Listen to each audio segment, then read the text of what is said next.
for everybody for offline watching or listening. Yeah. So hi everyone. This is Open Technical Forum of the Trusted Firmware M. This early morning European session and evening Chinese time. So today we have two items in our agenda. One is from the last time we didn't manage to listen to Minos about SFN sections in image. Another one is David who wants to update us with the profile one. And I think I do not see Minos. Minos, are you in the call? Yeah, I see. Yes, I am. Yeah, I think your topic will require discussion, and I would expect, a lot of discussion on SFN sections. So I would give it David Hu time at first. So I think he just update us. Do not think it will have many questions. So and then we will go to SFN sections. Okay. Yeah. Besides that, I want to announce that the same technical forum for TFM Trusted Firmware A will start next week. So time is, I'm not certain when it will happen, but it also will be on Thursday, as I know. So please, if you're interested in TFA or have colleagues who are working with TFA, so welcome to TFA. Same technical forum, same format. Okay, let's go. So David, so stage is yours. Okay, thank you. Please share. Yeah, I'm sharing my slides here. So can everyone see my slides? I do. Yes. Yeah, I can see. Okay, great. Hi everyone, welcome.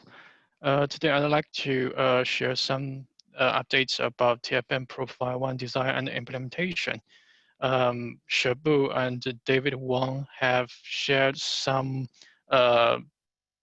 ideas and the proposal of TFM Profile previously. In the past few months, we are focusing on the design and the implementation of TFM Profile 1. So I'd like to share some details today.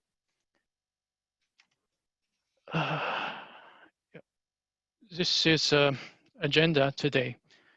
First of all, some refresh about TFM Profile, and we are focused on the feature list of the TFM Profile 1, and about detailed implementation proposal. At last, some current status.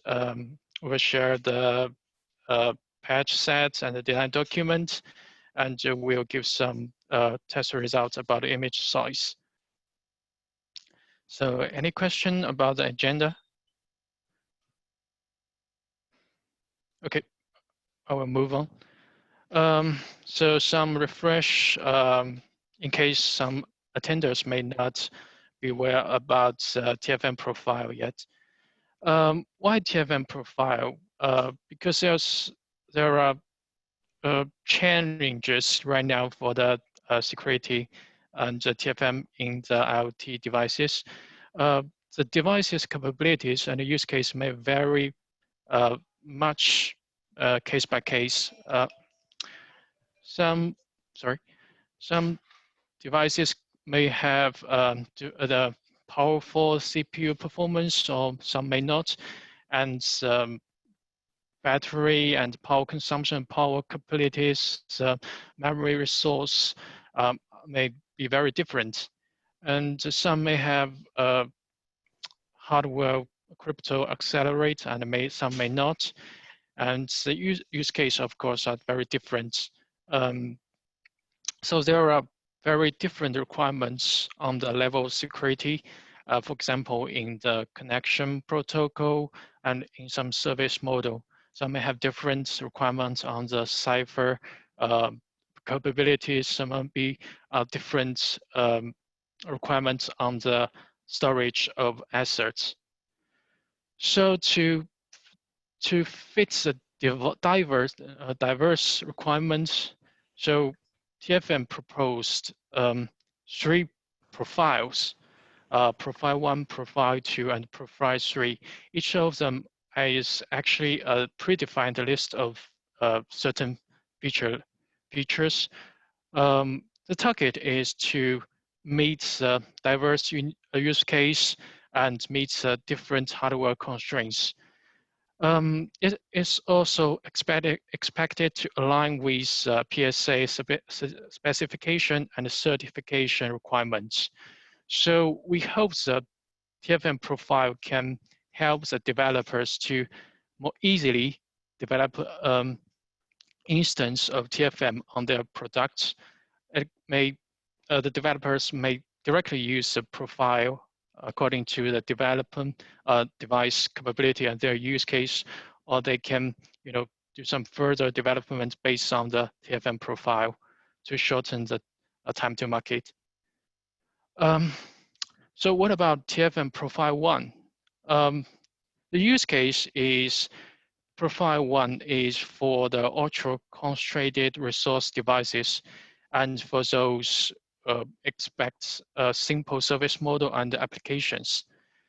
So profile 1 is targeted to keep the smallest memory footprint and keep the basic requirements enforced by hardware, because the hardware may have limited capabilities, and the service model, the application, then requires so much memory footprint, so much memory resource. Yeah, that's basic concept of TFM profile and profile 1. May I know anyone has any question? Okay, great. So I like to, yeah. This is Reinhard. Sorry, I was late, but I assume move on. Okay. So here is updated feature list in profile 1. Most of them are the same as proposed previously, but some are adjusted according to our further discussion and investigate. Yeah, so I like to give a brief introduction case item by item.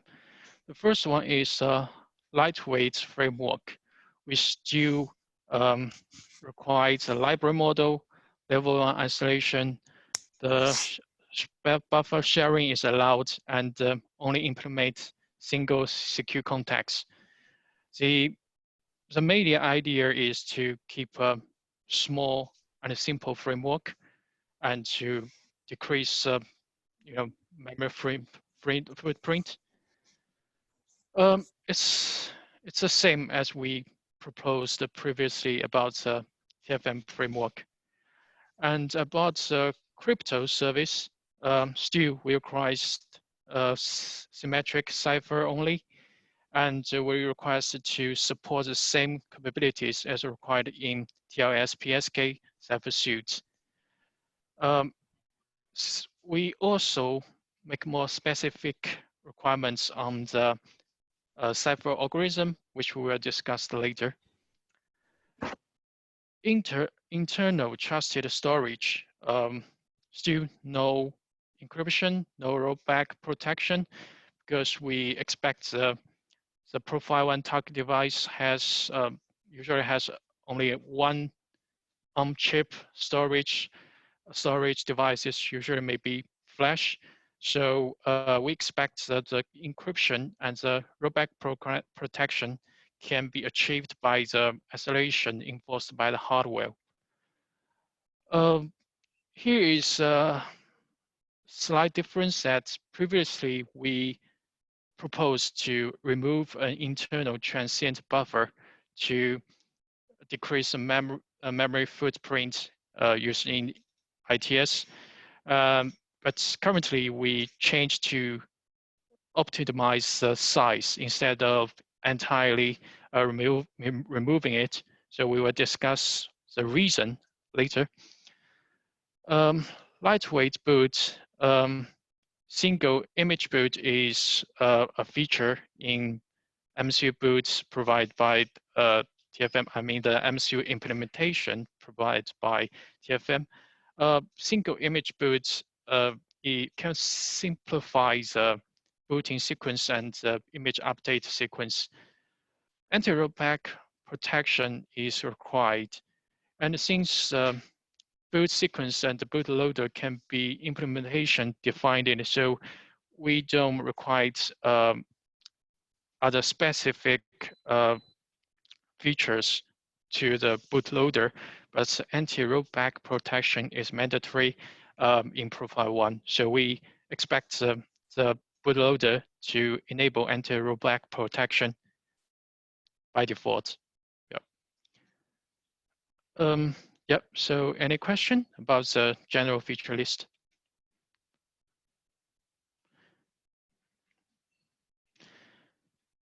Okay, in our design document, which has been uploaded to the tfm.org, we give more details and informations about each items and each feature in this list.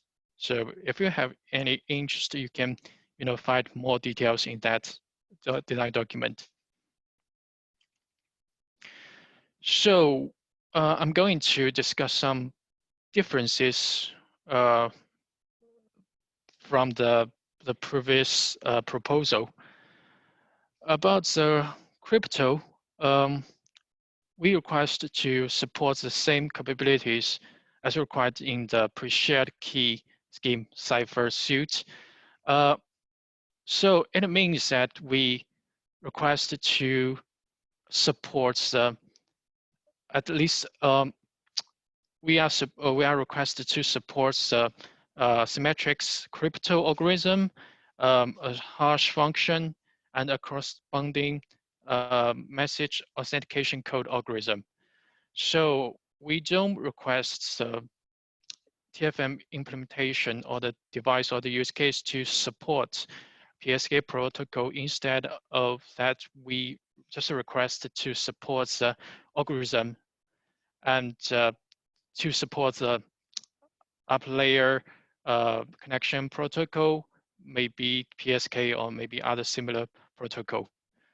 And we also specify the algorithm used in the TFM as a reference. So we select the TLS PSK AES 128 CBC SHA 125 as a reference. So which means that AES 128 CBC as a symmetric crypto algorithm, and SHA 156 as a hash function, and HMAC as a MAC algorithm. The reason to select this cipher suite is that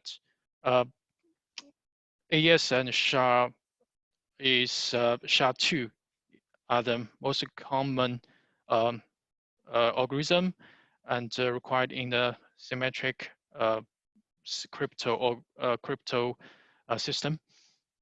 And for example, CBC and the key length we expect to be secure enough in the profile and target use case.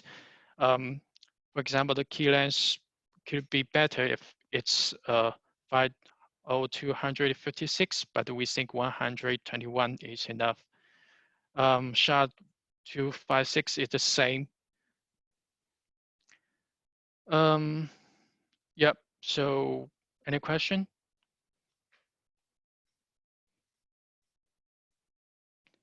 Yeah, good. ITS, yeah. The difference here is about the internal transient buffer. There is an internal transient buffer inside the ITS service security partition implementation. It helps keep the alignment with the flash device program unit, because the original data to be read or write from to the flash the size or the address may not be aligned with the program unit. So this internal transient buffer can keep this alignment by read the data piece by piece. It also provides some security that it can protect the flash access from some attacks, for example, TOC/TOU attack. After some further discussion, we found it is a little difficult to remove this internal transient buffer without bringing other issues. So instead of entirely removing it in the previous proposal, we made some trade-off compared with memory footprint that we optimize its size to 32 bytes from the typical 521 bytes. The reason to select 32 is that the 32 bytes can cover the assets length required in the substitute we select as a reference in crypto service.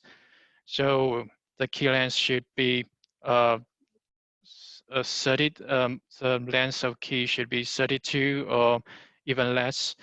So 32 could be large enough. But the buffer size can be adjusted according to the flash hardware attribute and actual use case.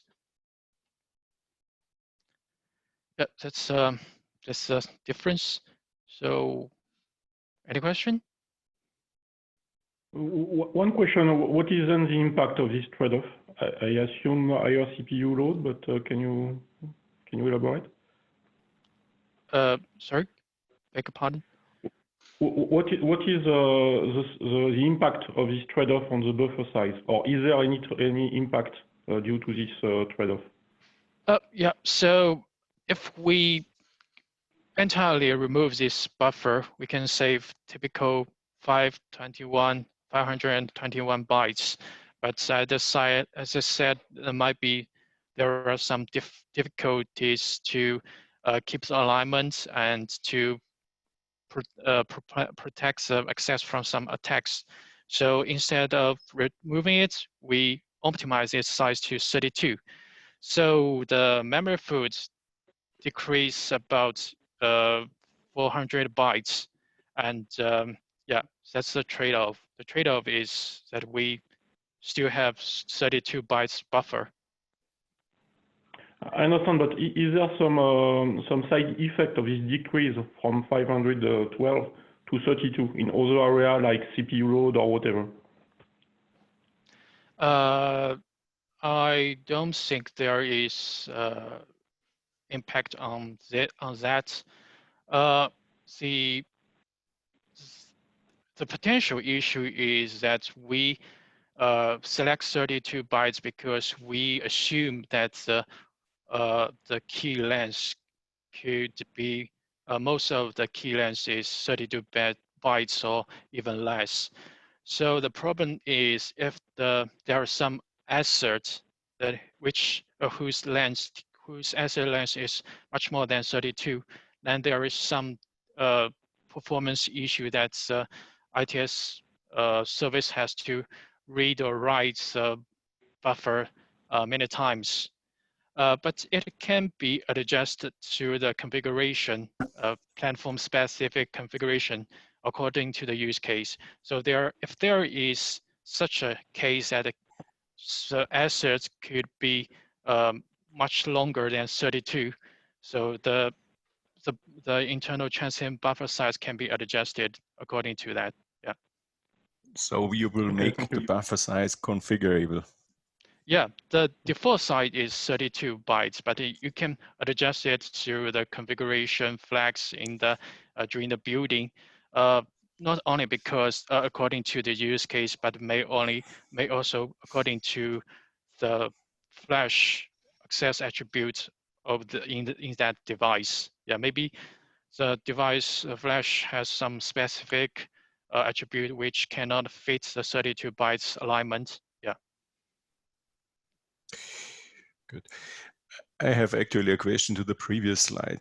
Is the features that you propose, are these sufficient to connect to the typical cloud vendors for the crypto? No, we just propose the common algorithm. Yeah, so we don't. Yeah. What's the basis of this proposal? How did you came to this algorithm? Yeah, that's a use case issue that we think because if we cover all the use case, all the common use case, which requires, for example, the PKI system, and which requires a synchronized cipher system. So the memory foot is quite large. So we expect or we target at a scenario that which only requires a simple symmetric crypto algorithm. So the connection protocol can be, limited, such as a TLS PSK, but it can decrease requirements on the memory footprint and the requirement on the hardware capability. Yeah. I understand that, but we want, of course, to support the typical use cases connect to IoT clouds. And this should be supported by the crypto features that you provide. Has this been analyzed, what is required in such scenarios?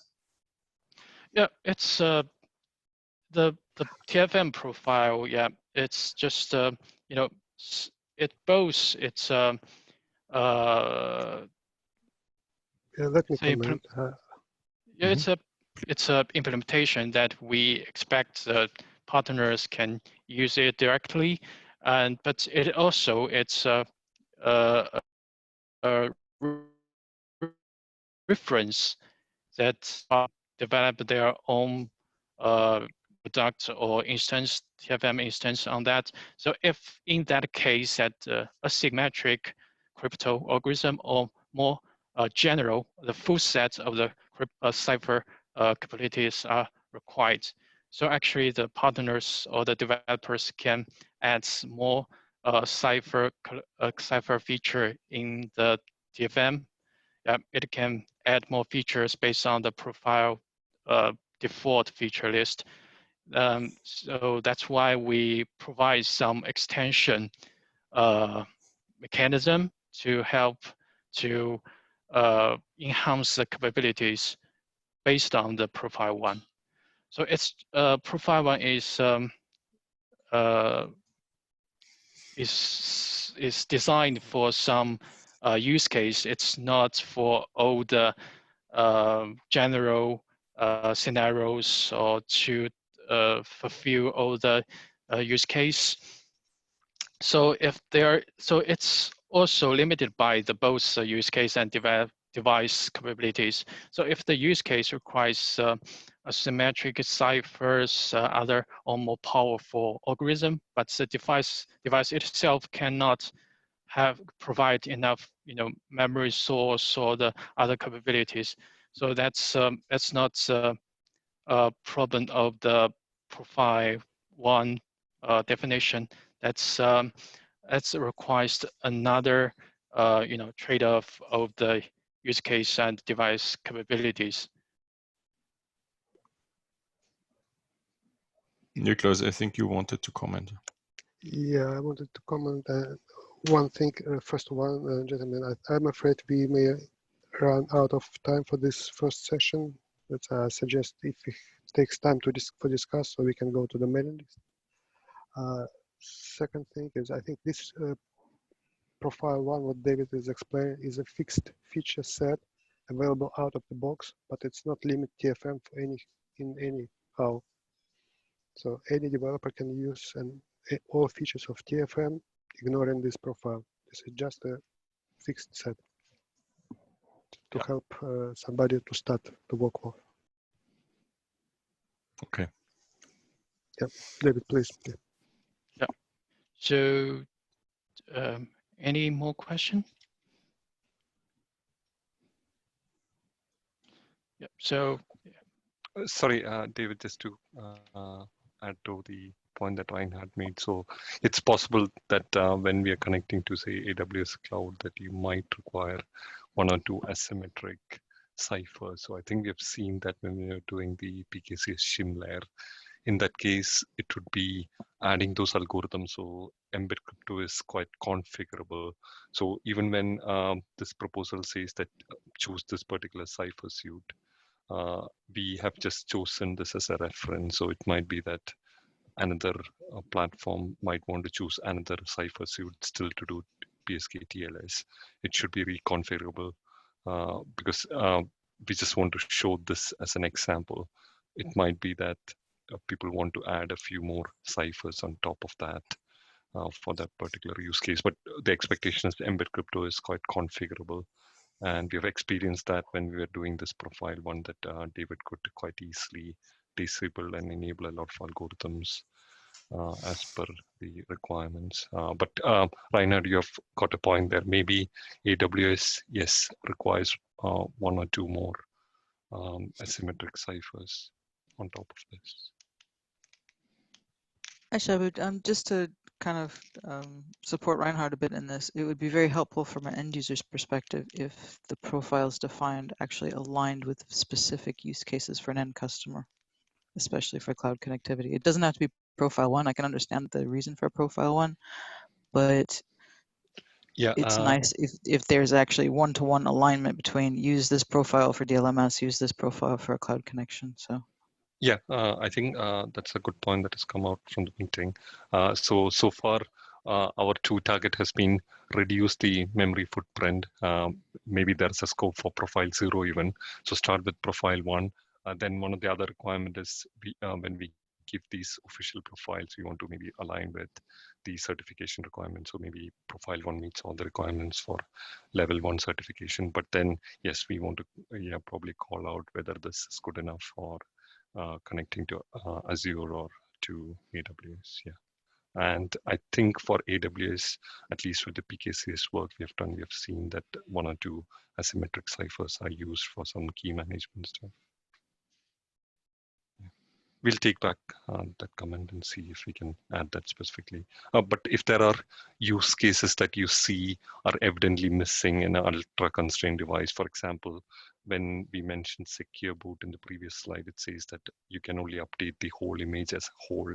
I've heard certain partners say that it's very important that the secure and non-secure images are updatable independently, so that if the silicon vendor provides the secure image and the OEM doesn't want to touch the secure side and affect the certification and just want to keep updating the non-secure side, then that capability is not then profile 1. So that's another. So if there are use cases you see is very, very relevant for ultra constrained use cases, and maybe there is something missing, just like the cloud connection, please do get back.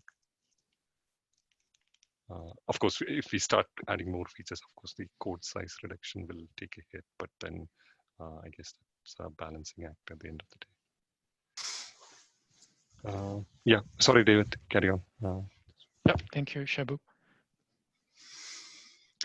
Yeah, the initial attestation service, we temporarily disable the initial attestation service so far in latest design, but we still discussing about its implementation. We mainly focus on the impact on the memory footprints, also the use case you care about, and we also ask for the guidance from the PSA attestation API specification. Yeah, so we are still working on this. Yeah, implementation proposal. Again on the attestation, I think the main challenge is the default attestation service today requires ECDSA as the signing for signing the token. Again, inserting that, David, there is a significant size increase, right? Are we talking about 20, 30K of flash? Yep. And it's not brought by the initial attestation service itself. It's brought by the crypto library that we used. So yeah, so it's not an easy solution Yeah, to sure. just To me, yeah. yeah. So that's another question to the forum as well. We can put in asymmetric, then that means that profile one size increases by 20, 30K. If we can go with symmetric, just leveraging the symmetric algorithms we use for the other functionalities, but that means the attestation service will be limited to shared keys, so it won't be a very scalable solution. So the relying party and the endpoint should share a key. So yeah. Maybe it would be better to give the profiles names that hint to the use case. For example, do you mean sort of cloud connect? Profile cloud, profile firmware update. I don't know. I mean, that's Okay. because right now you run in the problem. This is called profile 1. And you said already there might be a profile 0. So yeah, I wanted to give that space because there are still things that we can possibly reduce, but taking a hit on both security features. Yeah, very much into security features. For example, we can avoid the need for having two images, the active and the update image. But that if we just live with one image, then that has got its own security holes in it. Yeah. So attestation, yes, there is still some thought to be put there around whether we. Let me ask the question. The profile is defined by settings in configuration files. So basically profiles are pre-configured configuration files, or how should I view that? What's the idea behind? So when we started off, one of the thinking was, yes, TFM fundamentally is built with the concept that people should be able to pick and choose things out of that as independent components. For example, if someone wants just the underlying secure partition manager and don't want any secure services, they should be able to do that. Or if they want just secure boot, they should be able to do that. So the idea is all these components, all the features should be highly configurable. The idea behind profiles is that will be official builds in TFM, which will go through the OpenCI and always working standard profiles within the TFM code base. That doesn't mean that someone can take profile 1 and add a few more things, which gives them a build which is between profile 1 and profile 2. But the idea behind profile 1 and 2 and 3 would be just give some official build. Just like today we have got level 1, level 2 with library mode and IPC build. So I think there are 7 or 8 build configs that we want to put these also to the official build system so that is always tested and proven on the master. But still allowing configurability so we can build on top of profile 1 or 2 or 3.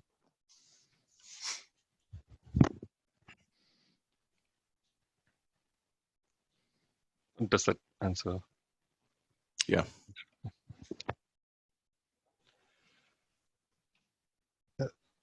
Sorry, David, I keep interrupting you. Sorry.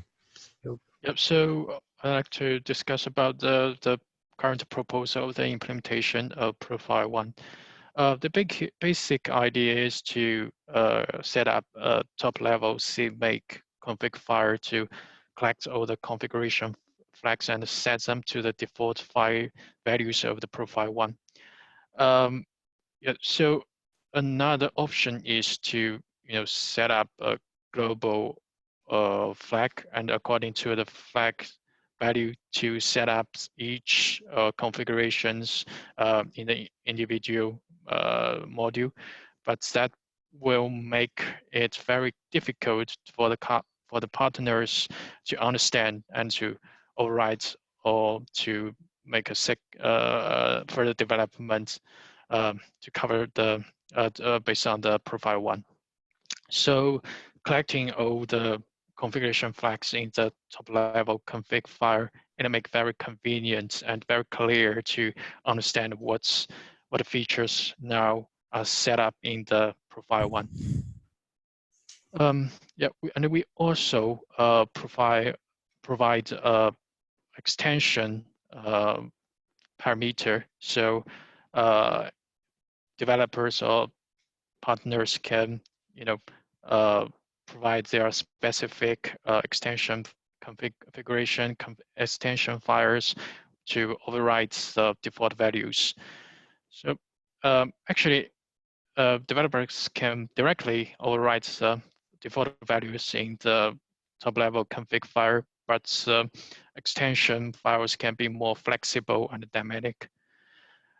Here is a overall build flow of the profile one.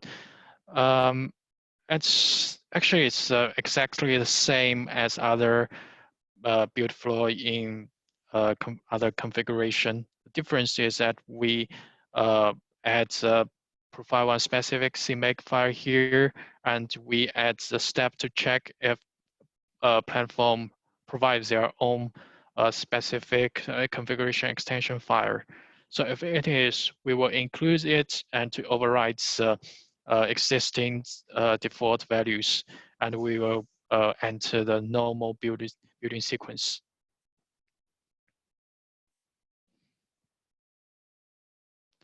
Here's some major config flags in the top-level CMake configuration file.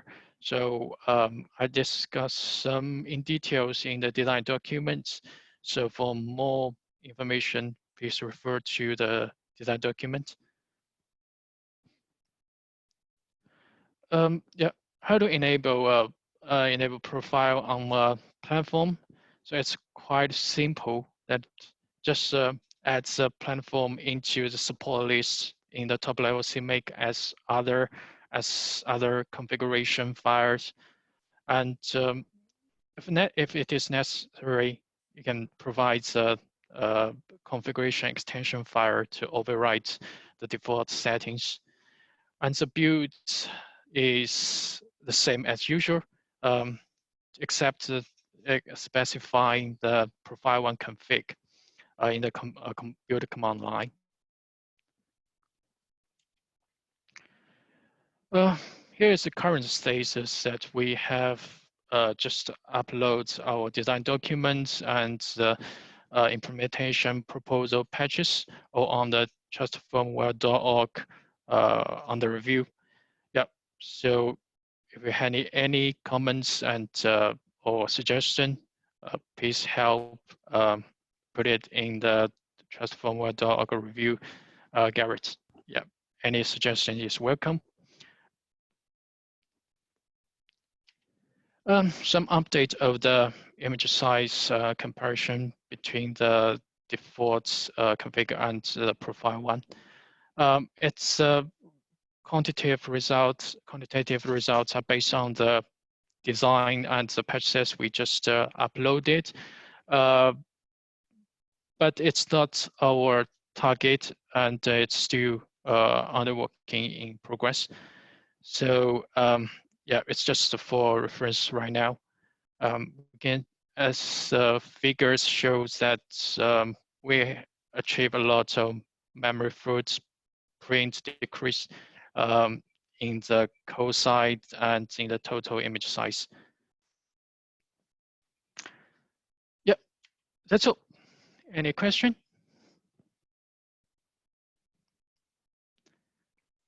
Okay, great. Okay, thank you. See you. Thank you, David. Yeah. If somebody, I just want to remind that there is a chat window, and if somebody feels uncomfortable to speak in public, so please use chat window to ask questions or make any comments. So we have only 19 minutes left. So my question to Minus, so how you feel about your part in 19 minutes? To be fair, I can go through the slides, and if there's a lot of discussion to be had, we can continue in the mailing list. It's better to start the dialogue and work it out than wait 2 weeks again. Okay, so then let's go. Yeah, no need to postpone anymore. So please. Okay, let me try to share. Okay.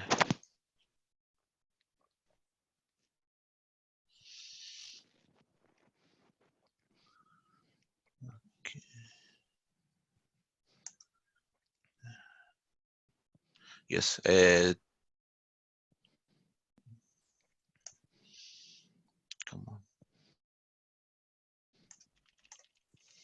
Okay, can you guys see the good. screen?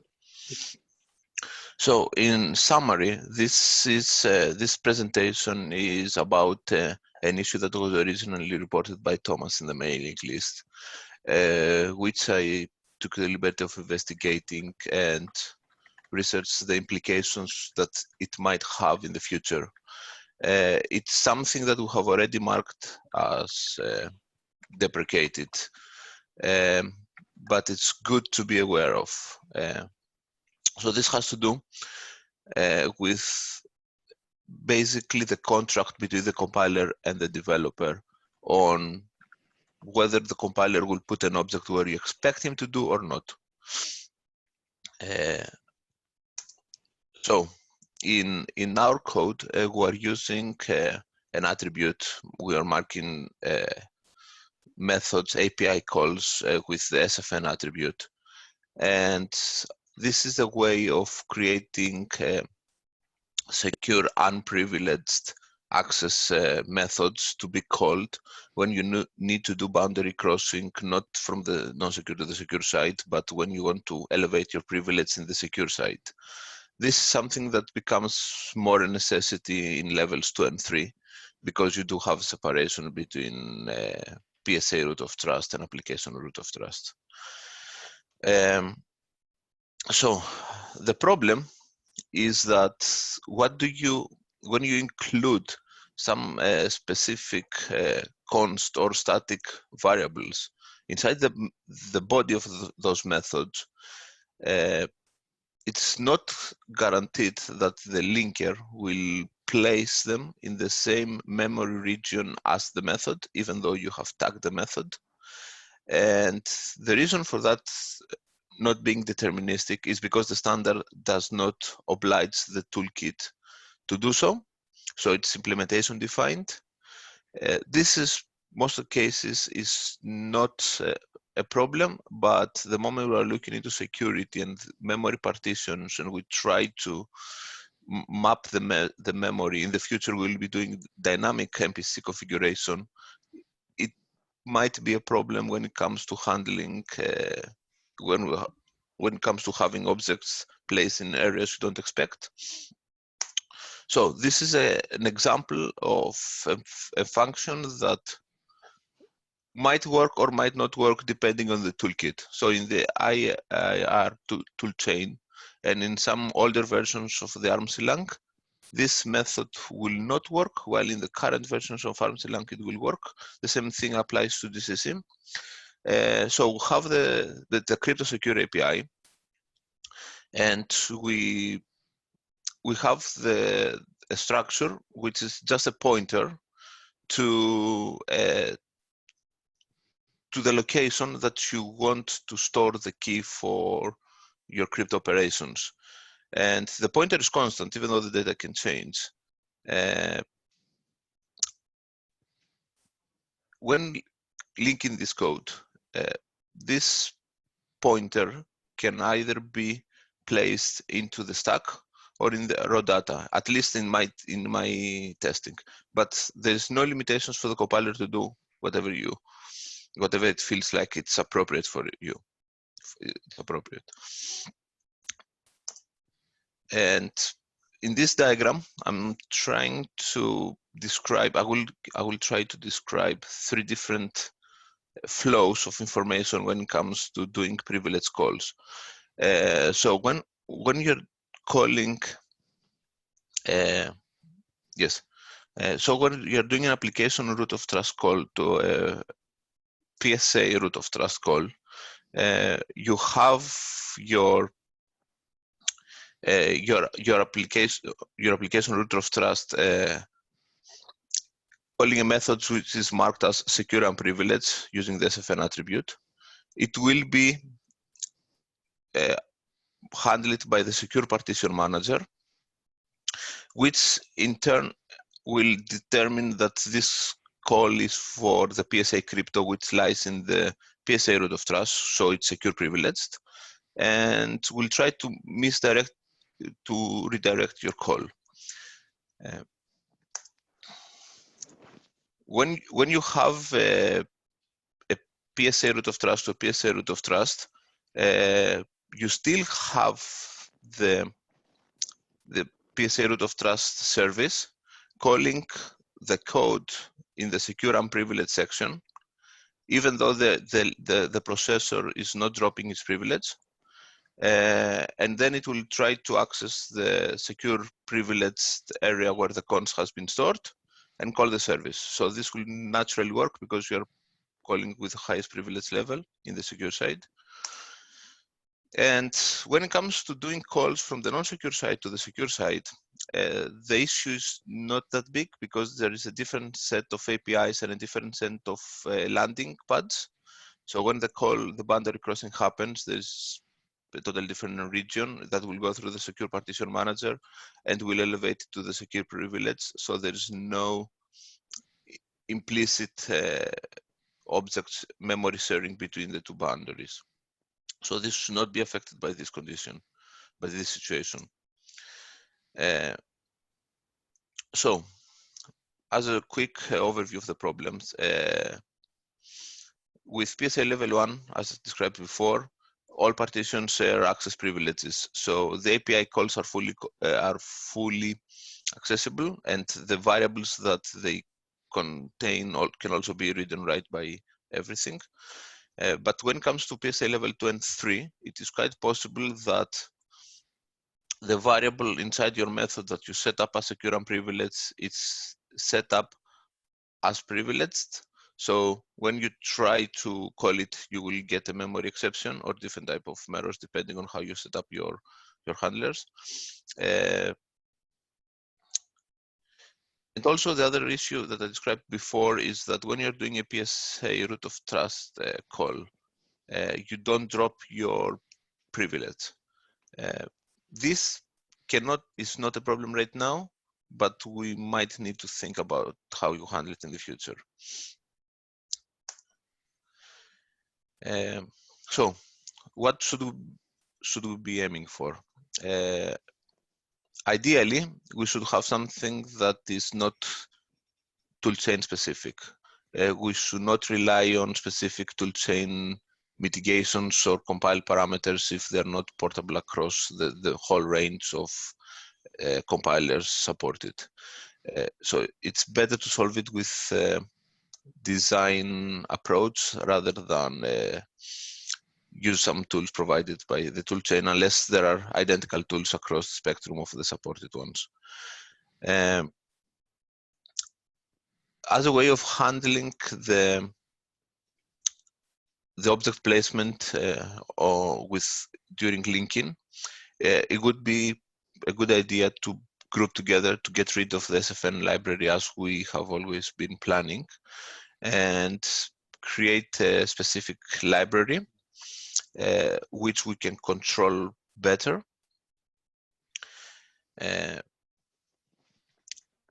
Another issue that I came across when looking into the standard is assuming that we do manage to control where the library will be linked and we get rid of const.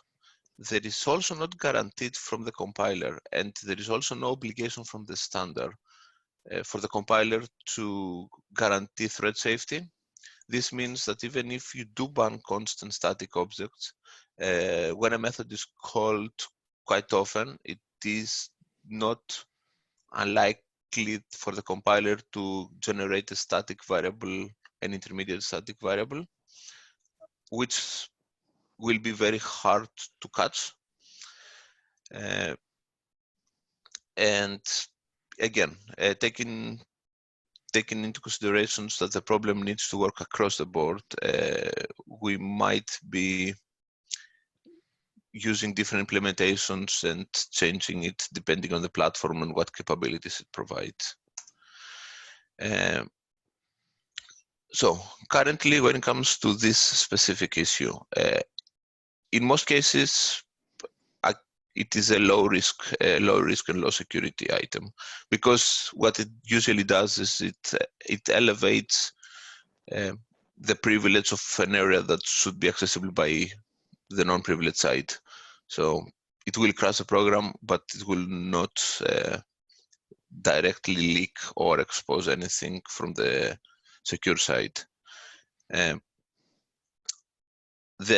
I said before, and as we have been discussing in the mailing list, the SFN section and the whole approach when it comes to the APIs will be removed.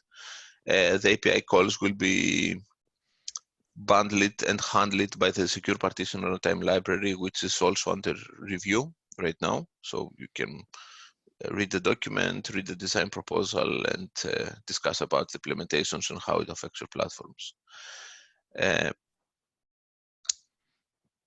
So the next step is that we should have some across the board things in mind when we're creating code that's meant to be shared across boundaries. So we should be obviously marking it as read-only. We should be taking into considerations to guarantee thread safe and not assume that the compiler will do so. And we might need to do some further validation of the context we're in, but that is to be triaged.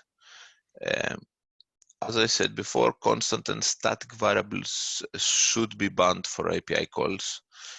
Whether they should be banned across the project is a different discussion, but when you are expecting something to be used by both sides, you should not assume that the processor privilege will be dropped, and you should not assume that the compiler will do the reasonable thing. So it might be safer to just remove the uncertainty. Contribution to API calls should be thoroughly inspected for gadgets. This is because API calls by its nature, they will need to be called by a non-privileged site, and they're the most likely target for privilege escalation exploits.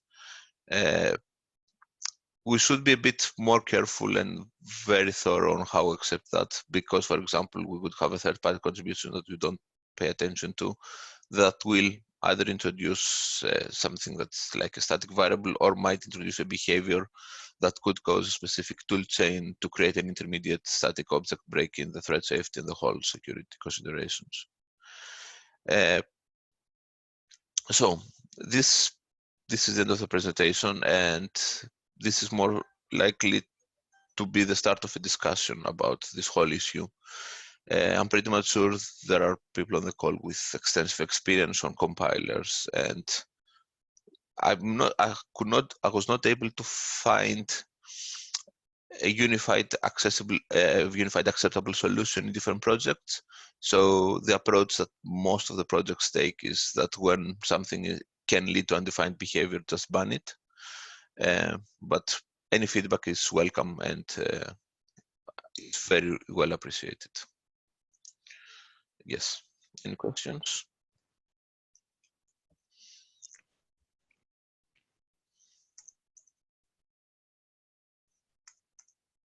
Hello? Yeah, thank you, Milos. I think it's quite heavy topic requiring digestion for questions. Minos, I guess you will make these slides available, right? Yes, I will. Okay, if there is no questions, I believe it takes time to understand the problem. Even internally, we spend some time to know what it's about, and I expect to continue this discussion in the mailing list, or maybe we'll need another session in technical forum to discuss it. Yes, as I said before, this is something that has been going on through discussions at different fronts. So there's a discussion that Thomas started when it came to porting the compiler. This will also has been considered in the work moving towards level 2 and level 3. There is the open discussion about the secure partition runtime library. All of those components are intended to help minimize the friction you have when working with things like that. But yeah, any suggestions in any of those subjects, or if you want to open a new thread, are more than welcome. Right. Thanks, Milos, again, and we are approaching the end of the technical forum. I would like to remind everyone that we are constantly looking for feedback for the place for improvement, for the suggestions, design change. And saying that, I would express my appreciation to the Reinhard Karl, who made very important proposals in the mailing list. I think it's worth for discuss and consider, definitely. Thanks for that. Yeah, and I would say this is the end of the. I'm going to close the this meeting. So thanks everyone. Have a nice day. Thank you. Have a good day. Thank you. Thanks, Anton. Thanks. Thanks. Bye-bye. Bye-bye. Bye. Bye. Thank you.